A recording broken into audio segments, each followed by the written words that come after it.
The letter offering work said only that Harlan Pike needed a housekeeper near Ironwood and would pay fair wages to a woman willing to keep silent about whatever she found there.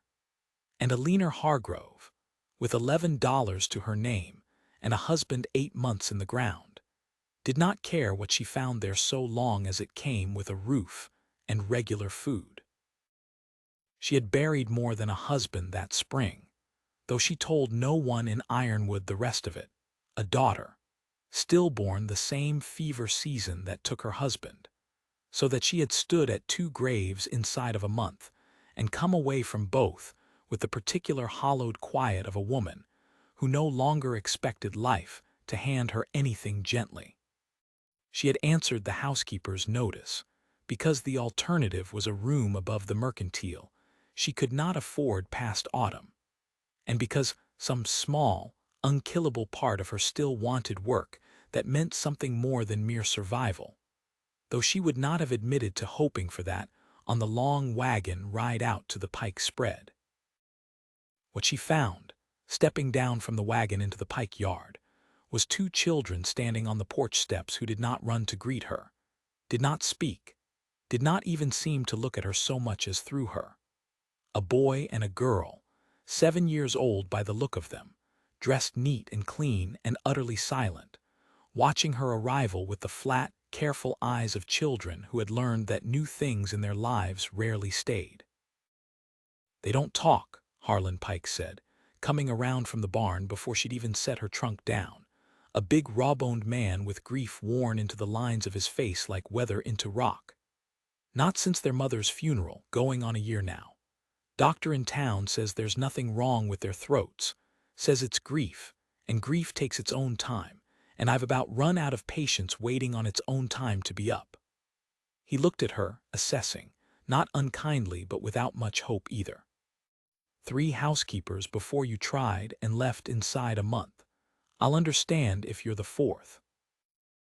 "I buried my husband 8 months ago," Alina said, "and I haven't spoken above a whisper in half that time myself some days, so I don't reckon your children's silence will trouble me the way it troubled the others, Mr. Pike.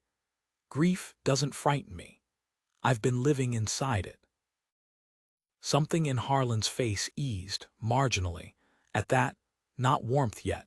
She would not have called it warmth, but the loosening of a man who had expected an argument and been given, instead, understanding. "Wyatt and Ruth," he said, nodding at the twins still watching from the steps.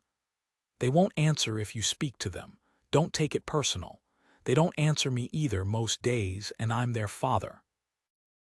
Alina set down her trunk and walked to the porch steps, crouching so she was eye-level with the 2 silent children, instead of looming over them, the way grown strangers so often loomed.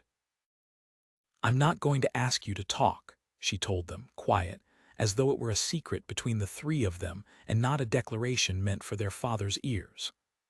"I know what it is to have no words left. I lost someone too. We'll just see how the days go, the 3 of us, and talk can come whenever it wants to, or not at all, and either way I'll still be here come morning." Ruth's eyes, gray and solemn, held hers a moment longer than politeness required. Wyatt looked away first, toward the barn, but Alina noticed he did not go inside, only lingered at the edge of the porch as if some part of him wanted to stay and hear what else the new woman might say. She did not know yet that his mother had died bringing a 3rd child into the world who had not survived the birth either, or that Wyatt had been the one to find his mother unmoving in the bed with the whole house gone unnaturally quiet around her, or that Ruth had simply stopped speaking the day of the funeral and never resumed, as though her voice had been buried in that same ground, alongside her mother, an infant sibling. Alina knew only grief's shape in general, having worn it herself, and trusted that shape to guide her better than any instruction Harlan Pike could offer. The first weeks taught her the rhythm of the house Harlan gone from dawn to dusk with the cattle, the twins trailing him some days and other days, simply sitting in corners of rooms with the stillness of much older children, and Alina moving through it all with the quiet persistence of a woman, rebuilding herself one small task at a time. She cooked. She mended. She read aloud in the evenings from a battered book of fairy stories she'd found on a shelf, not caring whether the twins listened, only making sure the words were there for them if they wanted them, the way she'd once read aloud to a husband too tired to hold a book himself. It was Ruth who broke first, in the third week, over a burned batch of biscuits. Alina had pulled them from the oven a shade too dark, muttering an oath her mother would have scolded her for, and Ruth, watching from the table, made a small sound, not a word, not yet, but a breath of something that might have been the beginning of a laugh, quickly smothered behind a small hand as though laughing were forbidden. "Go on and laugh," Alina said, setting the ruined biscuits down with mock solemnity. "I promise you these deserve it. Even the chickens will look at these and ask what I've done to insult them." Ruth's hand came away from her mouth, and a real laugh escaped this time, small and rusty from long disuse, like a door hinge finally given oil. And Wyatt looked up from his own silence with an expression of pure astonishment at the sound of his sister's voice making noise again, even if it was not yet words. Alina did not make a fuss of it. She only smiled, offered the burned biscuits to the chickens as promised, and let the moment settle into the ordinary run of the evening, because she understood, from her own grief, that a thing noticed too loudly often frightened itself back into hiding. Harlan noticed it too, coming in from the barn to find his daughter's cheeks still pink with the ghost of laughter, and he said nothing that evening either, only watched Alina with a look she was beginning to recognize. Not the assessing look of the first day, but something warmer, something that made her look away first and busy her hands with the supper dishes, rather than examine what she saw there too closely. "You've done in 3 weeks what 3 women couldn't do in 3 months between them," he told her later, once the twins were abed. "I don't know how to thank you for that." "You don't need to thank me," Alina said. "I'm not doing it for wages, Mr. Pike, though I'll admit I need those too. I'm doing it because I know what it is to go quiet with grief, and I'd not wish that silence on 2 children a moment longer than it has to last." "Harlan," he said, "if you're going to save my family, you might use my name doing it." She had not expected the small answering warmth that spread through her at hearing him say it, nor the way she found herself, in the weeks that followed, listening for his boots on the porch each evening with something that was not merely a housekeeper's professional attention. Ironwood itself was slower to soften toward the Pike household than its children had been. Alina felt it plainly on her trips into town for supplies. The sideways looks from women who had buried their own opinions about a rancher raising 2 silent, motherless children without a wife to guide them. The murmured certainty at the mercantile counter that Harlan Pike would do right to send the twins east to relatives who could give them a proper upbringing, since a ranch was no place for children who couldn't even speak for themselves. Alina said little to any of it, only paid for her flour and her thread, and carried the gossip home like a stone in her pocket, understanding, with a sinking clarity, that if the town itself doubted Harlan's fitness this freely, a judge sympathetic to Vivian Coates would need little convincing at all. "They talk like you're not even trying," she told Harlan one evening, unable to keep the anger from her voice on his behalf. Like a year of grief was carelessness instead of grief. "Let them talk," Harlan said, though the weariness in it betrayed how long he'd carried their judgment already. "I've heard worse said over less. It only frightens me now because Vivian's the sort who'd repeat every word of it to a judge as gospel truth." The letter from Vivian Coates arrived in the 5th week, and it undid, in a single reading, most of the fragile peace the household had built. Vivian was the late Mrs. Pike's older sister, a woman of means in the city who had never much approved of her sister's marriage to a rancher, and approved even less of that rancher raising two motherless children alone on an isolated spread with, as she put it, no proper female influence beyond a series of hired women who cannot even be relied upon to stay. She wrote that she intended to visit within the fortnight to assess the children's welfare personally, and that if she found them wanting silent, untaught, unsocialized, as she had heard they were, she would pursue guardianship through the courts, having the money and the connections to make good on the threat, and Harlan, she reminded him coldly, had neither. "She's tried this before," Harlan said, the letter shaking faintly in his big hands, all the ease of the past weeks gone out of him at once. "Year passed, right after the funeral, before I even knew which way was up. Judge in the county seat is a friend of her husband's. If she comes and finds Wyatt and Ruth the same as they've been, silent, shut up in themselves, she'll have all the proof she needs that I can't manage them alone." "They're not the same as they've been," Alina said. "Ruth laughed a full week ago. Wyatt started following me into the kitchen just to watch, which he never did before."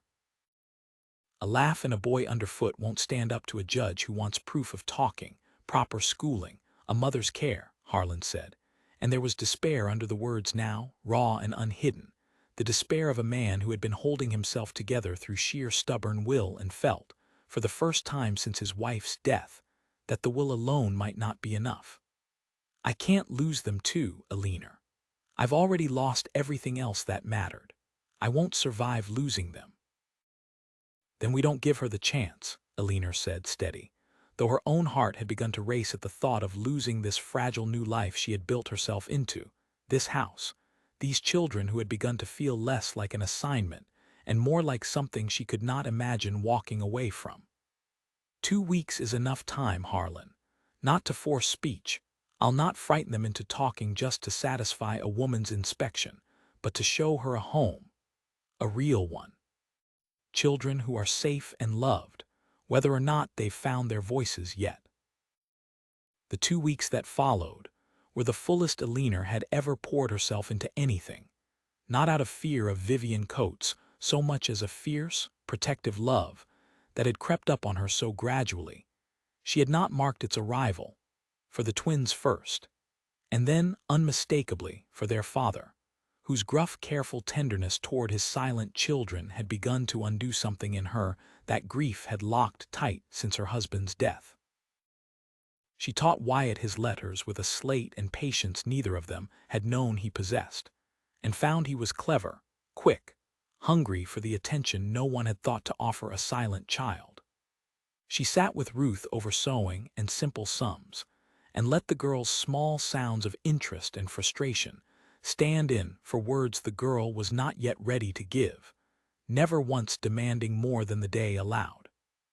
And in the evenings, when the children were abed, she sat with Harlan on the porch in a silence that had stopped feeling empty weeks before and started feeling, instead, like the comfortable quiet of two people who no longer needed words to know they were understood.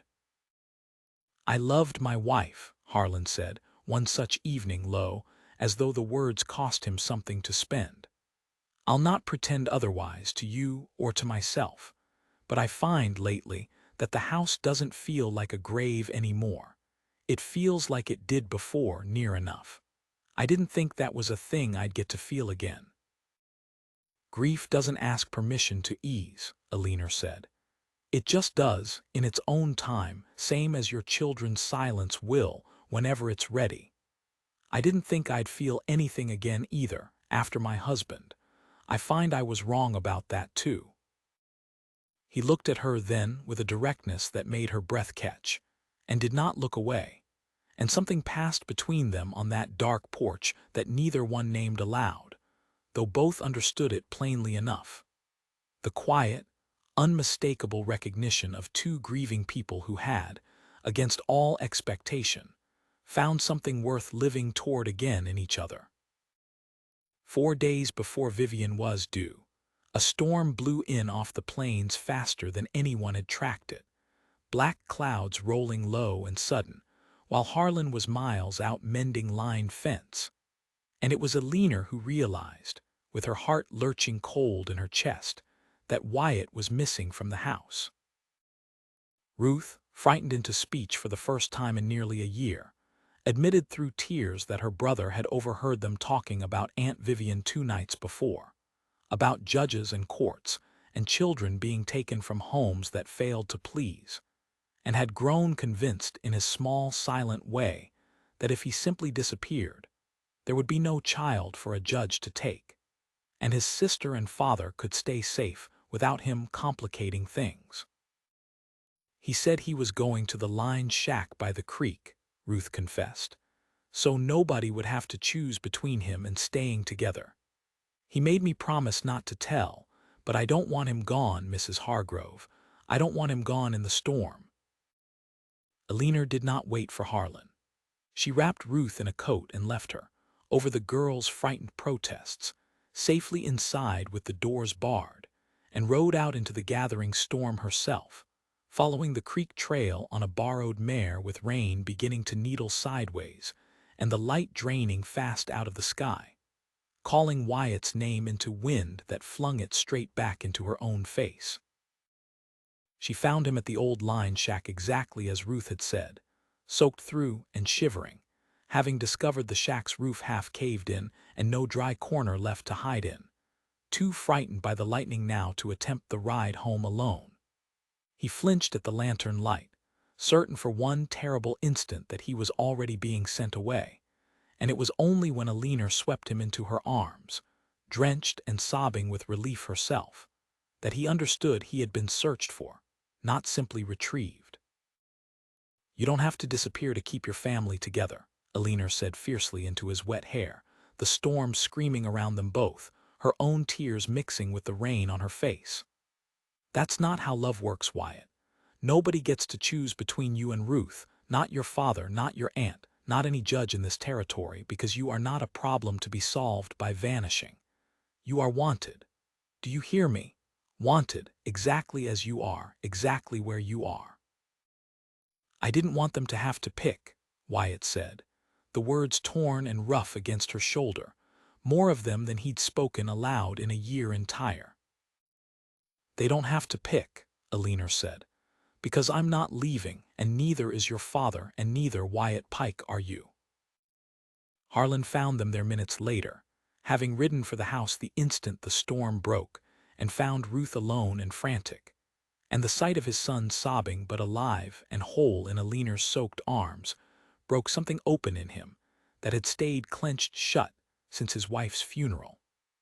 He gathered them both up, son and the woman who had ridden into a lightning storm without a second's hesitation to find him, and did not let go of either of them the whole ride home.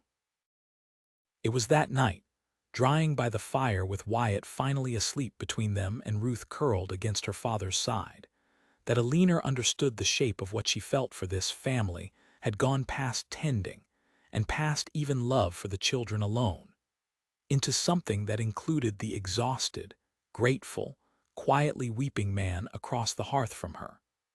Something she was no longer willing to pretend was merely a housekeeper's devotion to her post.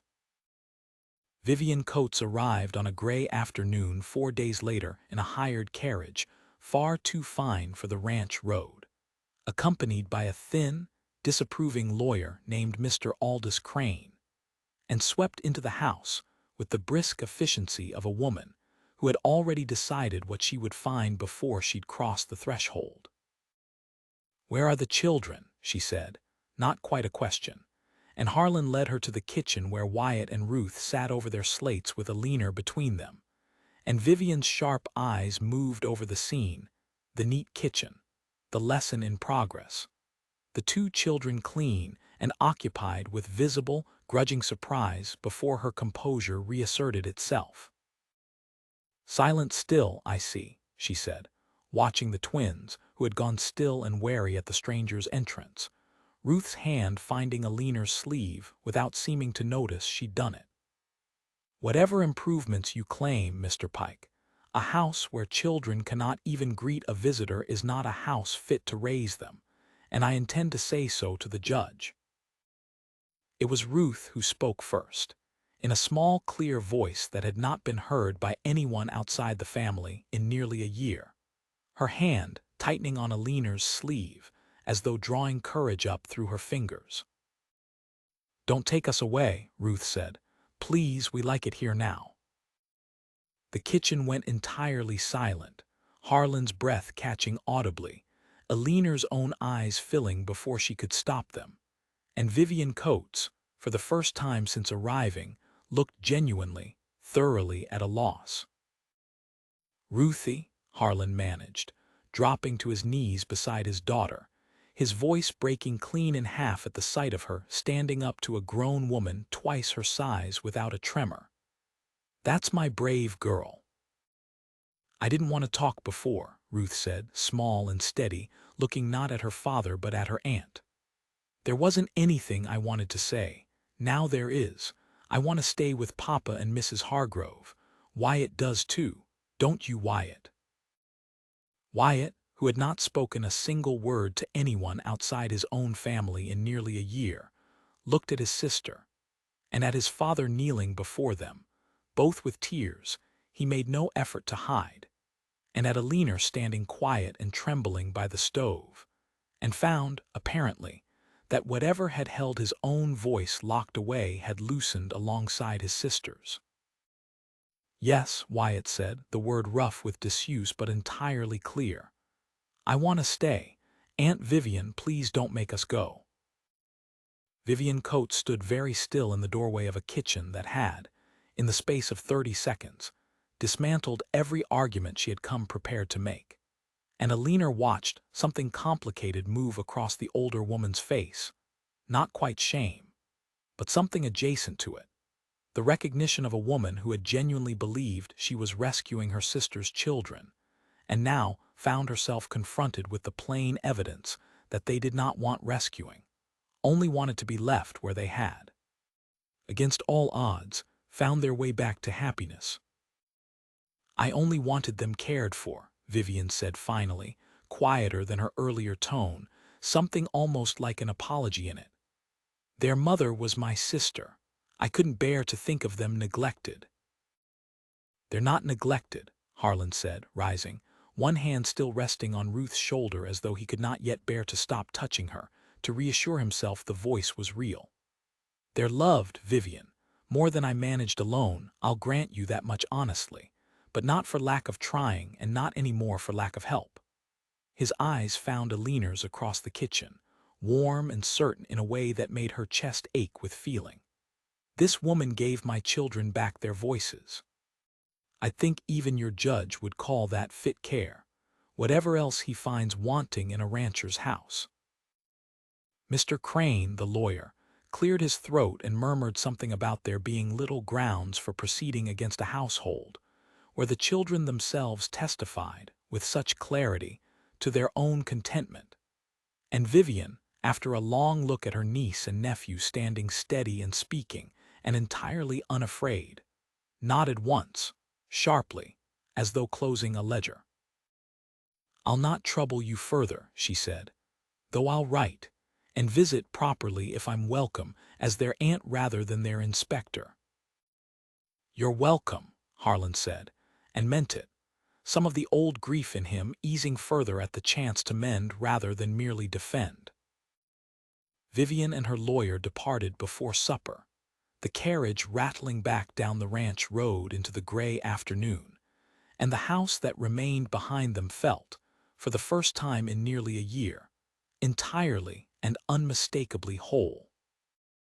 Word of what had happened in the Pike kitchen traveled to Ironwood within days, as such things always did, though this time it was not gossip whispered over the mercantile counter, but something gentler. The postmaster's wife telling it to a neighbor with wonder in her voice, the same women who had once murmured that the twins ought to be sent east now asking after them by name at church, bringing over jars of preserves and small kindnesses they had withheld all the long silent year, as though ashamed, a little. of how quickly they had been ready to believe the worst of a grieving man doing his best. Harlan bore the sudden warmth without bitterness, though Alina noticed he no longer much cared whether the town approved of him at all, having learned, the hard way, exactly how little its good opinion was worth measured against his children's safety. Wyatt and Ruth, meanwhile, discovered voices that would not stay quiet again for anything. Ruth chattering over supper about the barn cat's new kittens, Wyatt reading aloud from the very fairy story book Alina had once read to a room she believed was not listening, proud, and a little astonished each time at the sound of his own steady voice filling the kitchen.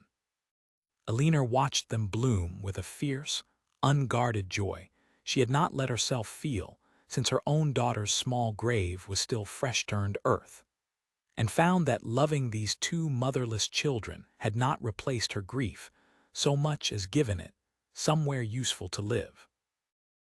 "You gave them back to me," Harlan said that evening, finding Alina alone on the porch after the twins had finally been coaxed to sleep, worn out with the enormous work of speaking again after so long a silence. "Not just their voices, their whole selves. I don't know how a man thanks a woman for that." "You don't thank me," Alina said, though her voice was unsteady now, all her careful composure spent. "You just let me stay, Harlan, if you'll have me, not as a housekeeper drawing wages, but as something more than that. I find I can't imagine leaving this house, or your children, or you." "I was rather hoping you'd say something along those lines," Harlan said, "since I'd already decided I wasn't going to let you leave, wages or no wages, and I'd have made a poor argument for keeping a hired woman against her will." He reached for her hand, careful, as though she were something rare he did not want to startle away. "I loved my wife, Alina, and I'll go on loving her memory the whole of my life. But I find there's room in a grieving heart for more than one love, if the second one's patient enough to wait for an opening, and you were more patient than any woman had a right to be." "Grief taught me patience," Alina said. "I'm glad now that it did." "There's a preacher in Ironwood who owes me a favor or two," Harlan said, a little rough with feeling, turning her hand over in his so he could press his lips to her palm, "and children inside who would, I suspect, be considerably pleased to see it used. I'm not a man of many words, Alina, and I've spent this last year with even fewer than usual. But I'd have you know it plainly, so there's no mistaking it. I love you. Not out of gratitude, though God knows I owe you that too, but because you walked into my grief and my children's silence and never once flinched from either. And a man doesn't get many chances at a woman like that in one lifetime." "Then don't waste the chance wondering whether I'll say yes," Alina said, laughing through sudden tears, "because I will. I love you too, Harlan Pike, and your children, and this whole loud, healing house you've all made room for me in." He kissed her then, gentle and sure, on a porch that had witnessed a year of silence, and now, at last, witnessed its ending, and somewhere inside the house two children slept soundly for the first time since their mother's funeral, safe in the knowledge that they were wanted, that their voices mattered, and that the woman who had found them in their silence had no intention of ever letting them go quiet again.